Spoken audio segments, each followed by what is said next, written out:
नमस्कार दोस्तों, मैं प्रदीप कुमार आपका स्वागत करता हूँ एग्रीविल एग्रीकल्चर एकेडमी के प्लेटफॉर्म में। अभी हमने एक नया बैच स्टार्ट किया है जो है ICR नेट का। मतलब वो जेनेटिक्स एंड प्लांट ब्रीडिंग की जो स्ट्रीम है, जो भी विद्यार्थी ऐसे हैं जिन्होंने जेनेटिक्स एंड प्लांट ब्रीडिंग में MSc कर लिया है या वो लास्ट सेमेस्टर में है, वो नेट का एग्जाम दे सकते हैं, जो कि जून में होता है, कभी कभी कुछ चेंज होकर दिसंबर में भी होता है। तो जैसे भी नोटिफिकेशन आएगा तो 1-2 महीने का टाइम बचा है। अगर जून में एग्जाम होने वाला होगा तो अभी ऑलमोस्ट अप्रैल खत्म होने वाला है, मई जून, तो 1-1.5 महीने का टाइम बचा है। तो आप क्या कर सकते हैं, अपने घर बैठे ऑनलाइन नेट की तैयारी कर सकते हैं। जो भी सिलेबस है नेट का वो पूरा कवर किया जाएगा, टॉपिक वाइज डेली क्लास होगी और क्लास कंप्लीट होने के बाद क्या किया जाएगा, आपको मल्टीपल चॉइस के जो क्वेश्चंस हैं उनकी प्रैक्टिस करवाई जाएगी और आपको time to time test series भी प्रोवाइड करवाई जाएगी, जिससे आप अपने आप को इवेल्युएट कर सकते हैं कि हमारी तैयारी कैसी चल रही है, हमारे कितने मार्क्स आते हैं और हमें कितने चाहिए। जैसे कि आपको सबको पता ही है कि नेट में कितनी मार्किंग की जरूरत है, कितनी परसेंटेज की जरूरत है। अगर जनरल की बात करी जाए तो 50% की जरूरत है, OBC की करी जाए तो 45% की जरूरत है और SC ST की बात करी जाए तो 40% जिनके नंबर हैं, अगर उससे या ज्यादा हैं तो वो लोग नॉन नेट को क्वालिफाई माने जाएंगे। ऐसे विद्यार्थी जो नेट को क्वालिफाई कर लेते हैं उनको 2-3 फायदे होते हैं। एक तो वो जो असिस्टेंट प्रोफेसर का मिनिमम क्वालिफिकेशन है वो क्या है, MSc प्लस नेट। मतलब अगर आपकी MSc कंप्लीट हो गई है, आपने नेट क्वालिफाई कर लिया है, तो जो मिनिमम क्वालिफिकेशन होता है असिस्टेंट प्रोफेसर के लिए, उसको आप अप्लाई कर सकते हो, उसके लिए आप एलिजिबल हो। दूसरा फायदा क्या है कि आप बहुत जगह देखते हो, कुछ जो यूनिवर्सिटीज हैं, एग्रीकल्चर यूनिवर्सिटी, PhD में एडमिशन लेने के लिए नेट की जरूरत पड़ती है। अगर आपके पास नेट है तो आप PhD में एडमिशन भी आपको मिल जाएगा। तीसरा एक फायदा और है कि आपको अगर कहीं पे प्रोजेक्ट बेस्ड वैकेंसी निकलती है, अगर ICR सिस्टम की बात करी जाए तो MSc के बाद JRF और SRF की पोजीशंस निकलती हैं। मेनली JRF SRF में वो क्या मांगते हैं, MSc प्लस नेट मांगते हैं कैंडिडेट को। तो अगर आपके पास नेट क्वालिफाई कर लिया है, MSc कर लिया है, तो आपको बहुत ही इजी तरीके से आपको ICR सिस्टम में जॉब मिल सकती है JRF SRF की, जिसकी जो आपकी सैलरी होगी वो 30,000 से लेके 45,000 तक है। वो वेरी करती है JRF की और SRF की। नए रूल भी आ गए हैं, कहीं पे HRA मिलता है, वो कंट्री के हिसाब, सिटी के हिसाब से चेंज भी हो जाता है। ठीक है, तो डिटेल नोटिफिकेशन में आप देख सकते हैं JRF SRF में कितनी सैलरी है, कि 32,500 है, 37,500 है, 42,500। तो ऐसे कैटेगरी चेंज होती रहती है सैलरी की।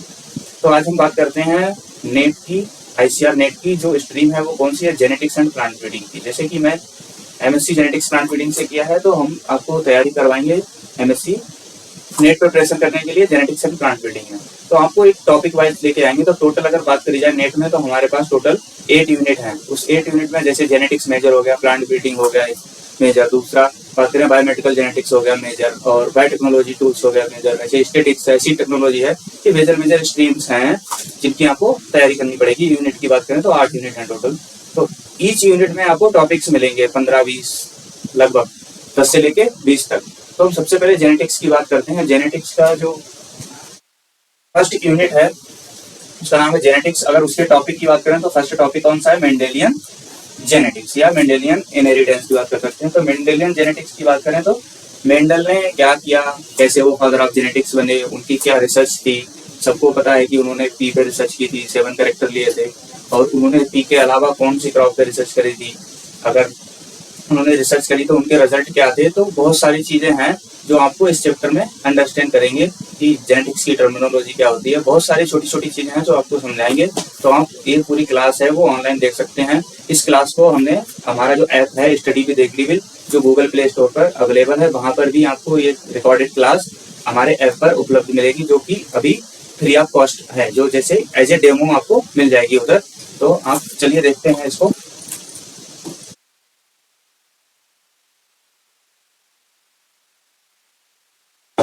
तो हमारी बात करते हैं हिस्ट्री ऑफ मेंडल। तो हिस्ट्री ऑफ मेंडल की बात करेंगे मेंडेलियन जेनेटिक्स में, तो 1822 से 1884 तक की थी। मतलब जो मेंडल की एरा थी, बोले तो मेंडल का जो जन्म हुआ था 1822 में और वो एक्सपायर हो गए थे 1884 में। तो टोटल उनकी जो 62 साल की जर्नी थी उसमें उन्होंने क्या क्या किया, तो उसकी बात करते हैं। तो जो सबसे पहला टॉपिक है, Gregor Johan Mendel, born in July 22, 1822 in Austria. ये क्वेश्चन है जो नेट में पूछा जा सकता है। जैसे वो आपको ऑप्शन दे देते हैं, क्या काय के ऑप्शन होते हैं, वो डेट के भी ऑप्शन दे देते हैं, मंथ के भी ऑप्शन दे देते हैं, और ईयर सेम रहता है सारे में। और जो डेट है वो भी सेम रहता है, मंथ चेंज रहते हैं। तो ऐसे क्वेश्चन आ सकते हैं। तो कहाँ हुआ था? ऑस्ट्रिया में। And led the foundation of genetics, तो इन्होंने जेनेटिक्स फाउंडेशन की स्थापना करी थी। ठीक है, उसके बाद है he studied mathematics and natural science. तो जो मेंडल थे बेसिकली वो मैथमेटिशियन थे, मैथमेटिक्स बैकग्राउंड से थे, at university of Vienna from 1851 to 1853। इन्होंने 1851 से 1853 में क्या है, मैथमेटिक्स और नेचुरल साइंस की स्टडी करी। He become the member of zoological botanical society of vena. तो ये भी क्वेश्चन पूछा जाता है कि ये zoological botanical society of vena थी, इसके जो मेंबर हैं ये कब बने थे? तो ये मेंबर बने थे 1853 में। And the damage of pea weevil roaches pieces on pea seed and that's how he gain the interest in the pea. तो लोग सबसे पहले पूछते हैं कि मेंडल ने पी क्रॉप ही क्यों चूज करी? तो एक सबसे बड़ा रीजन क्या है, इन्होंने जब ये जूलॉजिकल बॉटेनिकल सोसाइटी को इन्होंने जब ज्वाइन किया तो इनको स्टडी करने का मौका मिला काहे पे? Damage of pea Wavell. तो मीन्स एक कीड़ा होता है जो बटर में लगता है, उसकी स्टडी करने की, जिसका ब्रूचस पीसी साइंटिफिक नेम होता है, उसको स्टडी करने का इन्हें मौका मिला। स्टडी करते करते क्या हुआ, इनको मटर के प्लांट है उस पर बहुत ज्यादा इंटरेस्ट आ गया। उसके बाद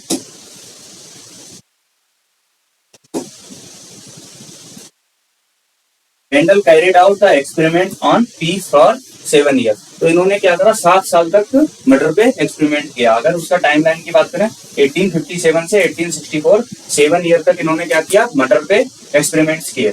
तो आपको सबको पता है इन 1857 ही कलेक्टेड 32 वेराइटीज ऑफ पी। इन्होंने क्या किया, इनिशियली 32 वेराइटीज थी जो पी की, वो उन्होंने कलेक्ट की and perform purification experiment of P stock and obtain 22 homozygous variety of P from his experiment. इन्होंने टोटल 32 वेराइटी सिलेक्ट की। उसके बाद इन्होंने क्या किया, उसको प्यूरिफिकेशन के लिए एक्सपेरिमेंट लगा दिया। प्यूरिफिकेशन के बाद इनको 22 वेराइटी ऐसी हैं जो होमोजाइगस स्टेट में मिली इनको, मतलब वो प्योर थी, होमोजाइगस मिली। क्योंकि ये सेल्फ पॉलिनेटेड क्रॉप होती है तो प्यूरिफिकेशन में ज्यादा प्रॉब्लम नहीं होती है, तो इसमें होमोजाइगोसिटी मेंटेन रहती है। ठीक है, तो Mendel made remarkable achievements by evaluating more than 5000 plant in the monastery garden. मतलब इन्होंने क्या करा, जो पीस थी उन्होंने एक्सपेरिमेंट लगाया, उन्होंने 5000 प्लांट्स थे उनको इवैल्यूएशन किया था। कहाँ किया था? ये मॉनेस्ट्री गार्डन में किया था। इनके पास गार्डन था एक, उसमें ही इन्होंने ये एक्सपेरिमेंट किया था। After 7 year of extensive experiments he presented his finding before the natural history society. मतलब नेचुरल हिस्ट्री सोसाइटी की स्थापना भी नहीं हुई थी तब तक इन्होंने क्या करा, जो अपनी एक्सपेरिमेंट्स थे वो प्रेजेंट कर दिए of burn eight meeting of February 8 और मार्च 8, 1865। इन्होंने क्या करा, 1865 में अपनी जो फाइंडिंग्स थी मटर पे वो प्रेजेंट कर दी। उसके बाद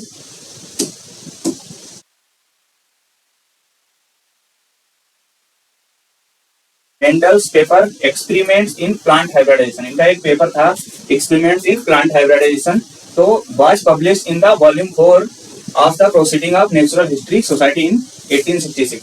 तो 1866 में इनका एक पेपर था जिसका टाइटल था एक्सपेरिमेंट्स इन प्लांट हाइब्रिडाइजेशन। ये पेपर आपको पढ़ने को मिल जाएगा अभी भी। इन्होंने ये वॉल्यूम 4 में पब्लिश किया था नेचुरल सोसाइटी में। तो जो Mendel began experiments on other plants also. ऐसा नहीं है कि मेंडल ने सिर्फ पी प्लांट पे ही, मटर प्लांट पे ही एक्सपेरिमेंट किए, उन्होंने और क्रॉप पे भी एक्सपेरिमेंट किए। तो इसमें एक हॉकवीड है, हॉकवीड पे किए, फ्रेंच पे किए, फ्रेंच बीन पे किए और हनी बी पे भी किए। ठीक है, तो इन 1866 after publication of P experiment, मतलब जब पी एक्सपेरिमेंट इन्होंने कंप्लीट कर लिया था उसके बाद इन्होंने ये हॉकवीड और फ्रेंच बीन और हनी बी पे एक्सपेरिमेंट किए, बट ये सक्सेस नहीं हुए। उसके बहुत सारे लिस्टेड रीजन है, वो आपको इसी चैप्टर में हम आगे बताएंगे, इसी वीडियो में। तो he carried out experiments among 26 species of hawkweed. इन्होंने 26 स्पीशीज हॉकवीड की ली, तो हेरिकम स्पीशीज इसका साइंटिफिक नेम है, and failed to obtain any conclusive result due to the presence of apomixis. तो इसका फर्स्ट मिल गया आपको हॉकवीड पे। इनको सक्सेस क्यों नहीं मिला? क्योंकि उसमें एपोमिक्सिस प्रेजेंट था। एपोमिक्सिस प्रेजेंट होने की वजह से इनको जो प्लांट्स थे वो लुक्स लाइक, मतलब जो उनका मदर प्लांट था उससे ही रिजेंबल कर रहे थे। तो ये कंफ्यूज हो रहे थे क्योंकि इन्होंने मटर का जो एक्सपेरिमेंट था वो ऑलरेडी कर चुके थे, तो इनको जो रिजल्ट थे वो मटर के अकॉर्डिंग नहीं मिल रहे थे। तो ये इसमें क्या था, progenies are looks like to mother and seeds are produce without pollination. तो एपोमिक्सिस में आपको पता है एपोमिक्सिस क्या होता है कि सीड प्रोड्यूस हो जाता है विदाउट पॉलिनेशन। तो बहुत सारी सेल्स होती हैं उनके थ्रू हो जाता है। वो जो एपोमिक्सिस का चैप्टर आएगा तो उसमें डिटेल में समझाएंगे कि व्हाट इज एपोमिक्सिस।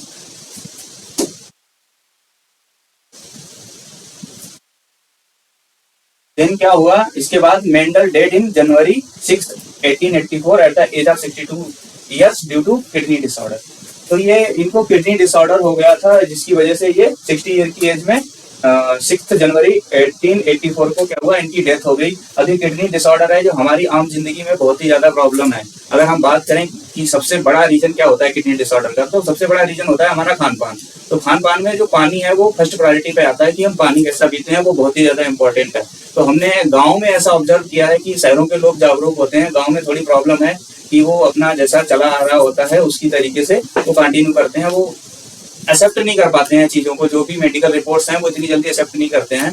तो हमने ऑब्जर्व किया गांव में क्या होता है आजकल कि जो वाटर है अगर उसको ओवरनाइट आप निकाल के रख दोगे, नल से हो या किधर किधर से भी निकले, समरसेबल से हो, तो वो ओवरनाइट रखने के बाद अगर आपने प्लास्टिक बॉटल में रख दिया तो वो बॉटल है वो क्या होगी, बॉटल बिकम येलोइश। मतलब मॉर्निंग तक आप देखोगे जो पानी है जिस बॉटल में रखा है प्लास्टिक की में, वो प्लास्टिक की बॉटल है वो येलोइश कलर की हो जाती है। आपने किसी बर्तन में रखा है, उस बर्तन की जो तली है या जो भी व्यक्ति है उसकी वो पीली पीली कलर की हो जाती है धीरे धीरे। ऐसा नहीं है कि एक दिन वाटर का जो कलर है आप नल से निकाल के लाओगे तो एकदम फ्रेश दिखेगा, अगर ओवरनाइट के लिए रख दोगे तो मॉर्निंग में क्या होगा, वो धीरे धीरे येलोइश कलर का आपको दिखने लगेगा। तो इसका मतलब ये सिम्टम है कि पानी है वो आपका कंटामिनेटेड है, मतलब वो पीने के योग्य नहीं है, जबकि हम पीते हैं, हमें जानकारी नहीं होती है, हम समझ नहीं पाते हैं। इसलिए आपको बताना चाहता हूँ, अगर पानी आपका पीला हो रहा है इसका मतलब है कि वो पानी कंटामिनेटेड है, पॉल्यूटेड है। अगर आप पॉल्यूटेड वाटर पियोगे वो आपकी किडनी को बहुत ज्यादा नुकसान पहुंचा सकता है। इसलिए अगर आपके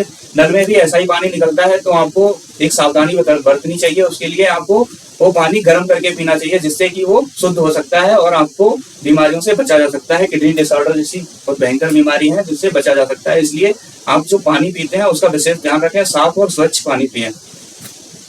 फिर हम बात करते हैं pea as an excellent experiment Mendel material chosen by Mendel, because मतलब लोगों को मेंडल के रिजल्ट होने के बाद हजम नहीं हो रहे थे। जब हजम नहीं हो रहे थे तो आदमी क्या करता है, क्वेश्चन उठाता है। क्वेश्चन तो क्या थे, तो कुछ लोग हैं वो बहाने बनाने लगते हैं, कोई कुछ भी करने लगता है। तो उन्होंने क्या बताया कि भाई सबसे बड़ा रीजन क्या था जो मेंडल के मटर प्लांट चूज करने का। तो पहला तो ये था कि उन्होंने इंटरेस्ट था उनका, ऑलरेडी उन्होंने वर्क कर रखा था उस पे मटर पे। तो यहाँ पे कुछ समरी दी हुई है कि उन्होंने मटर क्यों लिया था। तो सबसे पहले है P varieties were commercially available with several contrasting character. अब आपको पी का पता है कि जो बहुत सारे ऐसे कैरेक्टर के वेराइटीज थी वो ऑलरेडी मार्केट में अवेलेबल थी, मतलब हमको लिए source of variation, trade variation already present था और वो क्लियर था। ठीक है, However of P is self-pollinated and relatively larger, which ensure easy emasculation and pollination. तो जो P है, P का प्लांट है, उसका नेचर ऑफ पॉलिनेशन कैसा है, सेल्फ पॉलिनेटेड क्रॉप है P। सेल्फ पॉलिनेटेड होने की वजह से उसका जो फ्लावर का साइज है वो रिलेटिवली थोड़ा सा बड़ा है, जिसकी वजह से मेंडल को इमास्कुलेशन करने में, पॉलिनेशन करने में कोई भी प्रॉब्लम नहीं हुई। उनको जो क्रॉसिंग का प्रोसीजर था, हाइब्रिडाइजेशन का प्रोसीजर था, वो बहुत ही ज्यादा इजी हो गया। तीसरा रीजन है relatively short duration of pea enables to grow many generation per year.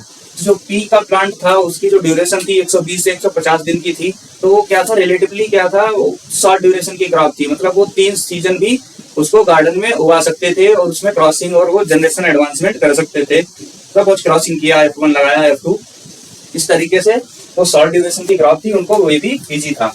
चौथा है large size of seed ensure good germination. मतलब जो पी है उसका जो साइज है वो भी थोड़ा बड़ा होता है, जिसकी वजह से क्या हुआ, मेंडल को उसमें जर्मिनेशन में प्रॉब्लम नहीं हुई।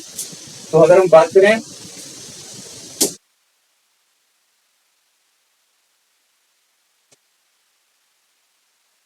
हैं list of characters studied by Mendel and linkage group in pea rhizome. ठीक है, तो टोटल क्या है, assigned all 7 character of governing gene to the 4 linkage group. मतलब इन्होंने जो भी कैरेक्टर्स थे मटर पे, उनकी जो 7 कैरेक्टर है उनकी जो लिस्ट है वो किस प्रकार है। सपोज इन्होंने सबसे पहला कैरेक्टर था वो लिया सीड शेप। सीड शेप की बात करें तो 2 तरह का था। जो मटर थी, मटर में जो सीड का शेप था वो 2 तरह का था। तो नंबर 1 कौन सा था, राउंड था। जो सीड था वो एकदम राउंड था, जो हम घर में भी यूज करते हैं। तो दूसरा सीड का शेप था वो कैसा था, रिंकल्ड था, मतलब जिसमें झुर्रियां पड़ी हुई थी, रिंकल्ड बोलते हैं, जिसमें झुर्रियां पड़ी हुई थी। दूसरा इन्होंने लिया था सीड का कलर। सीड का कलर है वो कैसा था, एक तो येलो कलर के सीड थे, एक ग्रीन कलर के सीड थे। ओके, फिर इन्होंने लिया पोड शेप। तो एक इन्फ्लेटेड पोड थी और कंस्ट्रक्टेड पोर्ट थी, मतलब एक तो फ्लैट थी और एक में थोड़ा जिगजैग बने हुए थे, जैसे ये आपको दिख रहे हैं, ठीक है। और ये कैसी है, फ्लैट है, राइट। दूसरा है पोर्ट का भी कलर था वो दो तरीके का, ग्रीन था और येलो था। फिर है फ्लावर का कलर कैसा था, पर्पल कलर के फ्लावर थे और व्हाइट कलर के फ्लावर थे। और फ्लावर की लोकेशन की बात करें तो फ्लावर कहाँ पे लग रहे थे, एक्सेल लगते थे और टर्मिनल भी थे जो टॉप पे लगते थे और कुछ ब्रांचेस में भी लगते थे।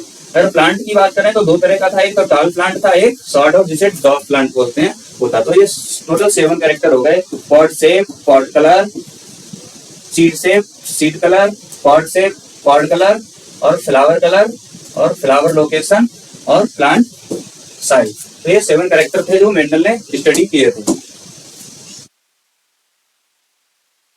अब इन्होंने फिर से यहाँ पे बताया कि reason for Mendel success, already आपको बता दिया कि उन्होंने जो पी प्लांट था वो क्यों चूज किया। अभी हम बताते हैं आपको कि उसके सक्सेस होने के रीजन क्या थे मेंडल के। तो Mendel analyse the strength and weakness of his predecessors and adopted to correct experiment pro. मतलब मेंडल को पहले से ही पता था, कहते हैं ना कि उन्हें पता था कि हमारी वीकनेस क्या है और हमारी स्ट्रेंथ क्या है, उसकी अकॉर्डिंग ही उन्होंने अपना एक्सपेरिमेंट था उसको अडॉप्ट किया और चूज किया। तो Mendel studied only one pair of contrasting character eight A time. अब एक और अच्छी बात है कि मेंडल ने क्या किया कि only one pair of character का चूज किया। सपोज उन्होंने अगर सीड शेप की बात करो तो एक राउंड और रिंकल दो तरह का ही कंट्रास्ट कैरेक्टर लिया, व्हाइट और पर्पल, शॉर्ट और टॉल, लाइक दैट। तो उनको इजी था आइडेंटिफाई करने के लिए। Mendel selected P variety that had clearly different from the contrasting characters and classified into different classes in F2, F3 generation। मतलब जो कैरेक्टर थे एक तो कंट्रास्टिंग थे, दूसरे क्या थे, clearly difference, you can see the difference of traits, मतलब ट्रेड का डिफरेंस आप क्लियरली देख सकते थे। इसलिए F1 और F2 में जब वेरिएशन हो रहा था, सेग्रीगेशन हो रहा था, उस सेग्रीगेशन के टाइम में यू कैन आइडेंटिफाई कि ये सेग्रीगेशन हो रहा है। Mendel recorded accurate data for each generation F3, F4 and estimated the ratio for different form। उन्होंने क्या किया, वो मैथमेटिशियन थे, उनको मैथमेटिकल कैलकुलेशन आता था, जिसकी वजह से क्या था, उन्होंने अच्छे से जो F3, F4 थे उनको जनरेशंस को एनालाइज किया और कैलकुलेशंस किए। पांचवा रीजन था Mendel purified P varieties for 2 years and obtained pure parent homozygous parent before hybridization। ये तो कोई टफ टास्क अभी के लिए नहीं है, लेकिन उस टाइम पे टफ टास्क होगा। तो मेंडल ने क्या किया था, आपको बताया मैंने, 32 वेराइटीज को लिया था, उसमें से प्यूरिफिकेशन किया तो टोटल 22 वेराइटीज ऐसी थी जिसमें उनको होमोजाइगस प्लांट्स मिले थे। तो Mendel considered the ratio from 2.85 से 3.15, तो ऐसा रेशियो इनको प्राप्त हुआ। अगर हम बात करें फिनोटाइपिक रेशियो ऑफ F2 तो ऐसे ही इनको मिला 2.85 से 3.15। तो इन्होंने कंसीडर उसको किया 3:1। तो F2 का रेशियो अगर हम फिनोटाइपिक रेशियो की बात करते हैं तो 3:1 हम यूज करते हैं। अगर जीनोटाइपिक रेशियो की बात करते हैं 1:2:1 बात करते हैं, जिसमें ये 3 होते हैं वो डोमिनेंट कैरेक्टर शो करते हैं और एक है ये रिसेसिव कैरेक्टर शो करता है।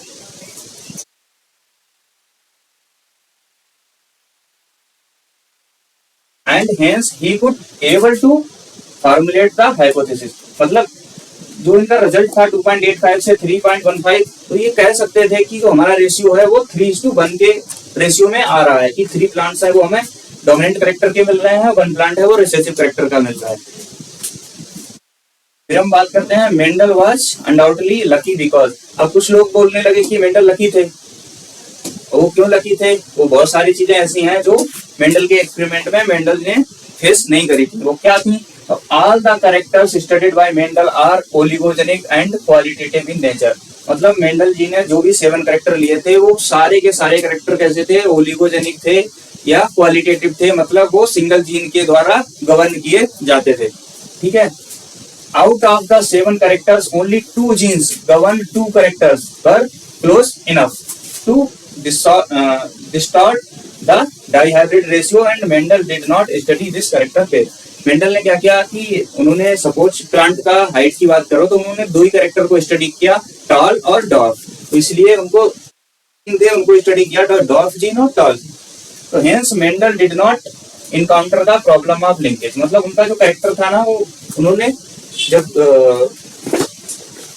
पर क्लोज इनफ 2 जीन थे govern two character were close enough to distort the dihybrid ratio. मतलब उनमें क्या था, लिंकेज की प्रॉब्लम नहीं थी, जो भी करेक्टर थे 7 के 7 उसमें लिंकेज की प्रॉब्लम नहीं थी, जिसकी वजह से वो उनमें असॉर्टमेंट हो रहा था। अब हम साइलेंट फाइंडिंग की बात करते हैं। What was the salient findings of Mendel experiment? तो क्या था, equal contribution of genetic material from both the parents through the fusion of male and female gamete to the offspring. अब F1 की बात करते हैं, उन्होंने suppose P1 cross with P2 like, तो F1 में क्या होता है, सपोज ये कैपिटल ए है और ये स्मॉल ए, तो यहाँ पे कैपिटल ए और स्मॉल ए आएगा, तो 50-50% दोनों का आ रहा था, 50% और 50%, राइट। तो इसमें क्या था, equal contribution of genetic material from both the parent, मतलब दोनों पेरेंट्स का जो कंट्रीब्यूशन था वो इक्वल था। तो इसमें अगर बात करें, actual fusion of male and female gametes was discovered by the Hertwig in sea urchin 11 year later and by Strasburger in plants 19 year later after Mendel's experiment. मतलब जो मेंडल ने काम किया था उसको अगर हम एनिमल्स में बात करें तो वो 11 ईयर के बाद हुआ, प्लांट्स में बात करें तो स्टार्सवर्गन ने 19 ईयर के बाद किया था।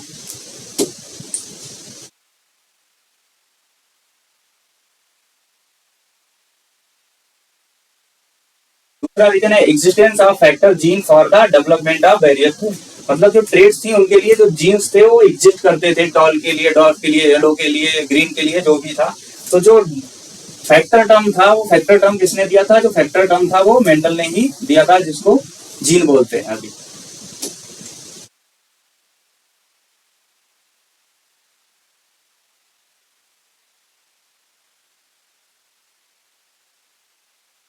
He made clear cut difference between phenotype and genotype। उन्होंने क्या किया था, फिनोटाइप और जीनोटाइप का क्लियर डिफरेंस दिया था। जैसे हम F2 की बात करें, मोनोहाइब्रिड रेशियो की, तो फिनोटिपिकल रेशियो है वो 3:1 होता है। अगर जीनोटिपिकल रेशियो की बात करते हैं तो 1:2:1 होता है, जिसमें क्या है, अगर फिनोटिपिकल रेशियो की बात करें तो 3:1, मतलब अगर हम प्लांट हाइट की बात कर लें तो जो 3 थे वो टॉल थे और 1 था वो डॉर्फ था, ठीक है। अगर हम इसकी जीनोटिपिकल रेशियो की बात करते हैं तो सपोज एक टॉल आएगा, एक टॉल और हेटेरोजाइगस थे 2 और एक होमोजाइगस रिसेसिव था, तो ये रेशियो आ रहा था जीनोटिपिकल। तो इन्होंने जीनोटिपिकल और फिनोटिपिकल दोनों रेशियोज थे, उनमें एक क्लियरिकल इन्होंने difference, clear cut difference show किया था।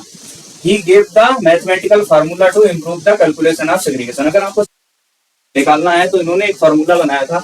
अगर जनरेशन की बात करें तो possible number of gamete produce in F1। अगर जनरेशन आपको कैलकुलेट करनी है तो F1 में कितने गैमेट्स थे उसका फार्मूला है।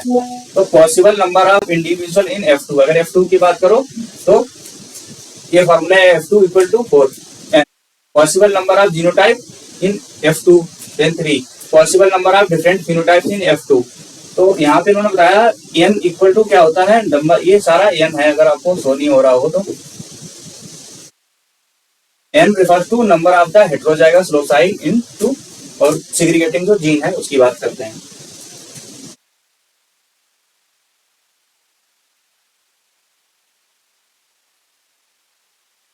इसके बाद आते हैं मेंडल ने जो लॉ दिए थे, लॉ ऑफ सेग्रीगेशन और इंडिपेंडेंट असॉर्टमेंट। जो नेक्स्ट क्लास होगी वो हम इस पे बात करेंगे, लॉ ऑफ सेग्रीगेशन और इंडिपेंडेंट असॉर्टमेंट पे, कि इनके क्या लॉ थे और उसमें इनका क्या स्टेटमेंट थे, उनकी सारे की बात करेंगे। फिर इसके बाद जो मेंडल्स के फाइंडिंग्स थी उनको रीडिस्कवर किया 3 साइंटिस्ट ने, वो क्या स्टोरी थी, वो कैसे डिस्कवर किया, कैसे फादर ऑफ जेनेटिक्स बने, वो डिटेल में बात करेंगे हम नेक्स्ट वीडियो में। तो आज के लिए इतना ही काफी है, धन्यवाद।